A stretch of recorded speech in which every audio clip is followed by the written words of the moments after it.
Самый обыкновенный пес, каких много бывает в приюте. Еще совсем молоденький и игривый, но уже выходящий из щенячьего возраста.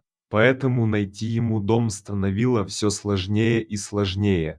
Все собаки в приюте живут в одинаковых условиях, поэтому и то, как они себя ведут, тоже очень похоже. Они хотят дружить с людьми, которые работают в приюте, и стараются, чтобы те с их приласкали и поиграли с ними. Но Росса– исключение из правил. Питомец застрял в приюте, но общаться с работниками не хотел, и любовь его их была не нужна ему. Голову под руку не подсовывал, чтобы погладили, не рвался гулять и не ставил лапы на грудь.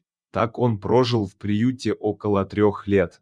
Сотрудникам даже было немного обидно, ведь они за ним ухаживали, хорошо кормили и пытались играть.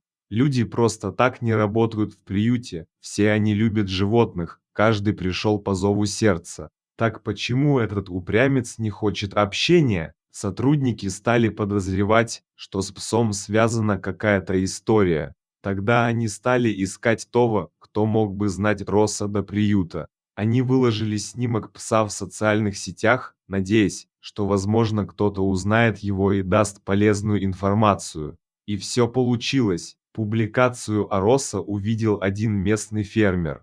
Сотрудники были очень удивлены, когда он позвонил. Мужчина им рассказал, что около 3 лет назад у него пропал щенок, который является копией Росса. Он долго искал щенка, целый год давал объявления о пропаже, ездил смотреть каждого похожего на него, но песик пропал с концами. И вот фермер приехал в приют.